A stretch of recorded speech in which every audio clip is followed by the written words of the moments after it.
Cancer হয় জেনেও মানুষ সিগারেট খায়।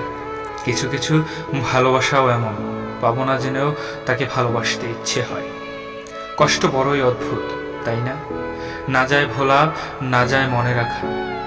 যদি তোমাকে আমি চাইলেই পেয়ে যেতাম, তাহলে লুকিয়ে রাখতাম বুকের মাঝের হাজারো যন্ত্রণা। কিন্তু সেটা কখনো সম্ভব নয়, কারণ আমাদের চাওয়া আর পাওয়ার মাঝে রয়ে যায় এক অসীম দূরত্ব। কেন আমাদের একসাথে থাকা হয় না শেষ অবধি? কেন চলে যেতে হয় সাজানো বাগান রেখে বকুলের খোঁজে? আমি তো হাজারো মানুষের ভিড়ে এখনো তোমার মাঝেই সুখ খুঁজে বেড়াই। তাহলে এটাই কি তোমার অসুখের কারণ ছিল?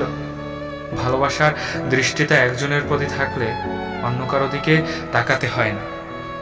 ভালোবাসা হলো ক্যান্সারের মতন।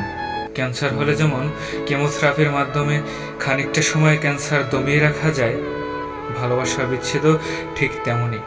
কিছু সময়ের জন্য কষ্টটা দমিয়ে রাখা যায়, মৃত্যুটা থামিয়ে রাখা যায় কি?